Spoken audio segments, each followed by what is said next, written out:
why'd we start Carbon Voice? A lot of it really came from a need that I was having as I was dealing with a large-scaled team.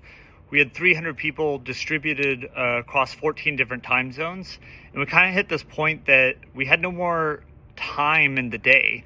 We were going back and forth on Google Docs, and we hit this point where it was like, we really need to talk about these last set of issues, and we look at calendar of when we could do that, and there was no time. And the time zone only made it worse because we were trying to coordinate people from London and Korea and San Francisco and trying to get them all at the same time among other conflicting meetings and customer meetings. And so the question was, how could we talk and get through discussing these issues that required talking because of the level of nuance and the back and forth needed, but do it in a way that we could not be all there at the same time.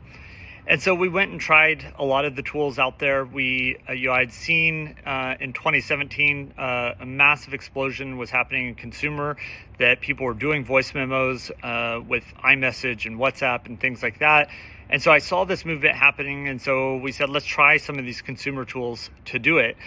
And what we were finding was it didn't quite fit a lot of the needs from a business perspective, the ability to organize and structure some of the information, the ability to seamlessly go back and forth between text. At that time, even a lot of them didn't even allow you to play at 1.5, 2x speed.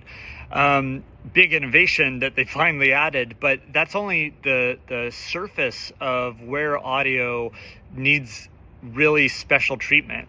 And so what we started to realize was there was an opportunity to solve the problems around audio, but also do that in a business-friendly way where you really need the controls to be able to say, these people are now part of the team, or these people aren't part of the team anymore.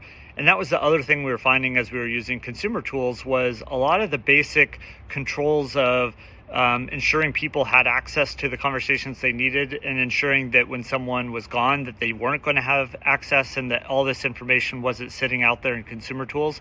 None of those things had been solved for, and they were solved in different silos of tools out there. And so we really looked at it from the perspective of how could we enable teams to be super efficient in communicating, regardless of where they were, regardless of the time zone. And that's where it started.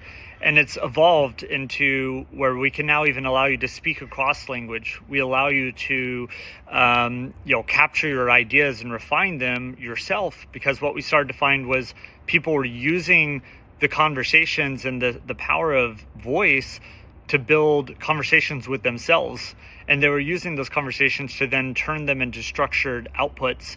But then they would go back to taking some of those things that they thought were for themselves and then wanting to share them with others. And so this idea of fluidly taking an idea, capturing it, refining it, sometimes with yourself, sometimes with AI, sometimes with other people, became really the core of this idea of capture, refine, and share, that you fluidly go back and forth between those motions, as we think that collaboration is no longer just about the people we're talking with, but AI is an important part of that thought process in there. And AI helps us refine our thinking to then help us be better and sharing that thinking with others.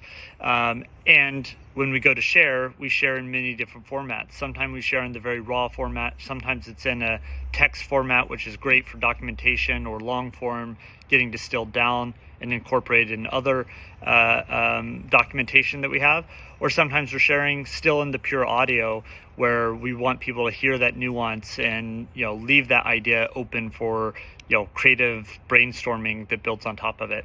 So that's kind of the backstory of what we got into with Carbon Voice, and how we've gotten to where we are today.